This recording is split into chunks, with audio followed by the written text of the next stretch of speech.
As Charlotte's affordable housing crisis continues, teachers, police officers, and other workers say it's just too expensive for them to live in the city that they serve. At 5 o'clock, we showed you what Charlotte can learn from the city of Nashville as they address their homelessness. Well, new this hour, Eyewitness News reporter Mark Barber discovered how the city is protecting others from being priced out of their homes. The rush of traffic on Nashville's interstates. Crowds of tourists in downtown usually skip past the city's residential neighborhoods. But this is where the most growth is happening. There's a serious problem if you want to live near the core and be able to get to work. Developer Kirby Davis says home values in some neighborhoods have skyrocketed 150%. Just like Charlotte, the city has waves of modern million-dollar mansions springing up beside older, more modest homes. The difference is many lower income and longtime residents here can't afford to stay here.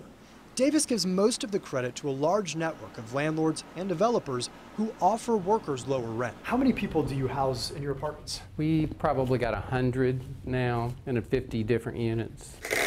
Alice Summers and her granddaughter live in one of Davis's apartment buildings. And I looked at this place, I said, I couldn't believe this, but I've been here for 3 years and I am blessed. This neighborhood here in South Nashville is the wealthiest in the state of Tennessee. It's also where I discovered one of the biggest differences in affordable housing compared to Charlotte. So this apartment tower that you see in the distance, there are 136 units there, and it's only for retired teachers. You won't find anything like this anywhere in Charlotte. Nashville's school system also has this website to help current teachers find affordable housing. In Charlotte, teachers are on their own. A recent study showed teachers can only afford 20% of the houses on the market. Davis says Charlotte could help them and so many others if it starts thinking bigger. The city as a whole has to come together and decide this is something we want to eliminate. Nashville is well on its way. That tower for retired teachers is funded by the community. Building improvements came from a bank that granted a special low interest rate on a loan.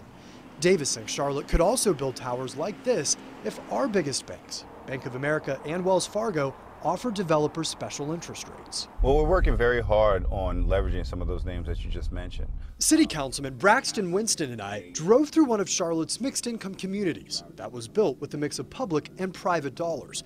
He says the city is starting to talk with banks about financing more developments like it. Even if you think something's a pipe dream, we have to put it on the table because we have to have, we have to be creative. And that is what has set Nashville apart. Clean up, everybody clean up. Alice Summers and her granddaughter are proof that success can come when cities make affordable housing a priority. Everybody deserves a chance. In Nashville, Mark Barber, Channel 9 Eyewitness News.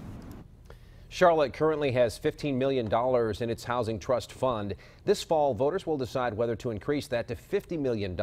But city leaders say they need more help from the private sector as well. Channel 9 will continue to tackle the issue of affordable housing in Charlotte. Make plans to join us for Priced Out of Charlotte, a live special next Wednesday, May 30th. That's at 8 p.m. right here on Channel 9. We'll share stories of those impacted by the city's housing shortage, and we'll have experts here to work on finding solutions.